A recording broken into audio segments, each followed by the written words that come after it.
Hi kids, ಇವತ್ತು ನಮ್ದು ಸ್ಟೋರಿದು ಟೈಟಲ್ ದ ಗ್ರೀಡಿ ಡಾಗ್ ಶುರು ಮಾಡೋಣ. A greedy dog sneaked into a butcher shop and stole a large bone. ಒಂದು ದುರಾಸೆ ನಾಯಿ ಇರುತ್ತೆ. ಅದು ಮಾಂಸದ ಅಂಗಡಿ ಒಳಗಡೆ ಹೋಗ್ಬಿಟ್ಟು ಒಂದು ದೊಡ್ಡ ಮೂಳೆನ ಕತ್ಕೊಂಡ್ ಬರುತ್ತೆ. The dog was about to chew on the bone when he thought, I will have to share this bone if someone spots me chewing it. I must find a quiet place and enjoy this bone peacefully. ಅದು ಆ ಮೂಳೆನ ತಿನ್ನಕ್ಕಿರುತ್ತೆ. ತಿನ್ನುವಾಗ ಅನ್ಕೊಳ್ಳುತ್ತೆ, ನಾನು ಏನಾದರೂ ಈ ಮೂಳೆನ ಇಲ್ಲಿ ತಿನ್ನುವಾಗ ಯಾರಾದರೂ ನನ್ನನ್ನು ನೋಡಿದ್ರೆ ನಾನು ಇದನ್ನ ಅವ್ರ ಜೊತೆ ಶೇರ್ ಮಾಡಬೇಕಾಗತ್ತೆ. ನಾನು ಯಾವುದಾದ್ರೂ ಒಂದು ಒಳ್ಳೆ ಜಾಗನ ನೋಡಿಬಿಟ್ಟು ಅದನ್ನ ಈ ಮೂಳೆನ ಒಳ್ಳೆ ರೀತಿಯಲ್ಲಿ ಎಂಜಾಯ್ ಮಾಡಿ ತಿಂತೀನಿ ಅಂತ ಅನ್ಕೊಳ್ಳುತ್ತೆ. He took the bone in his mouth and searched for a suitable place. ಅದು ಈ ಮೂಳೆನ ಬಾಯಲ್ಲಿ ಇಟ್ಕೊಂಡು ಒಂದು ಒಳ್ಳೆ ಜಾಗನ ಹುಡುಕ್ತಾ ಇರುತ್ತೆ. He came across a stream with a wooden bridge and decided to cross it. ಅದು ಒಂದು ಮರದ ಸೇತುವೆ ನೋಡುತ್ತೆ. ಅದ್ರ ಕೆಳಗಡೆ ನೀರ್ ಹರಿತಾ ಇರುತ್ತೆ. ಓಕೆ, ಅದನ್ನ ನೋಡ್ಬಿಟ್ಟು ಅದು ಅನ್ಕೊಳ್ಳುತ್ತೆ, ನಾನು ಈ ಸೇತುವೆನ ಕ್ರಾಸ್ ಮಾಡಿ ಆ ಕಡೆ ಹೋಗಿ ತಿನ್ಬೇಕು ಅಂತ ಅನ್ಕೊಳ್ಳುತ್ತೆ.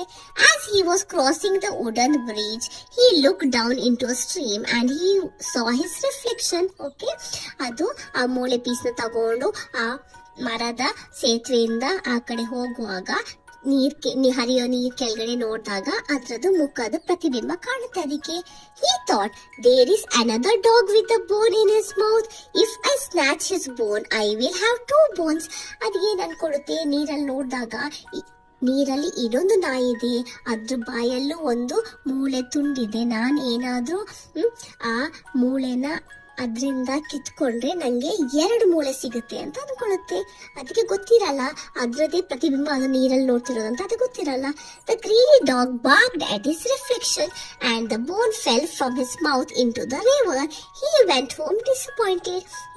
ಇದು ದುರಾಸೆ ನಾಯಿ ಏನ್ ಮಾಡುತ್ತೆ, ಬಾರ್ಕ್ ಮಾಡುತ್ತೆ, ಬೊಗಳಿದಾಗ ಅದ್ರದ್ದೇ ಪ್ರತಿಬಿಂಬಗೆ ಬೊಗಳಿದಾಗ ಅದೇನಾಗುತ್ತೆ, ಅದ್ರ ಬಾಯಲ್ಲಿ ಮೂಳೆ ನೀರ್ ಕೆಳಗಡೆ ಬಿದ್ದೋಗುತ್ತೆ. ನೀರ್ ಕೆಳಗಡೆ ಬಿದ್ದೋದ್ಮೇಲೆ ಅದಕ್ಕೆ ಗೊತ್ತಾಗುತ್ತೆ ಅದ್ರಲ್ಲಿ ನೀರಲ್ಲಿ ಇನ್ನೊಂದು ನಾಯಿ ಅಲ್ಲ, ನಂದೇ ಪ್ರತಿಬಿಂಬ ಅಂತ ಗೊತ್ತಾಗುತ್ತೆ. ಮತ್ತೆ ಅದು ಬೇಜಾರದಿಂದ ಮನೆಗೆ ಹೋಗುತ್ತೆ. Moral, greed will make you lose everything. Moral ಏನಂತ ಅಂದ್ರೆ ನಮ್ಗೆ ದುರಾಸೆ ನಮ್ಗೆ ಜಾಸ್ತಿ ಆಗಿದ್ರೆ ಓಕೆ, ನಮ್ಮ ಹತ್ರ ಇದ್ದಿದ್ದು ನಾವು ಕಳ್ಕೊಳ್ತೀವಿ. ಅದಕ್ಕೆ ನಾವು ಯಾವತ್ತು ಜಾಸ್ತಿ ದುರಾಸೆ ನಾವು ಮಾಡಬಾರ್ದು. ನಮ್ಮ ಹತ್ರ ಏನಿದೆ ನಾವು ಅದ್ರಲ್ಲಿ ಖುಷಿಯಾಗಿರ್ಬೇಕು.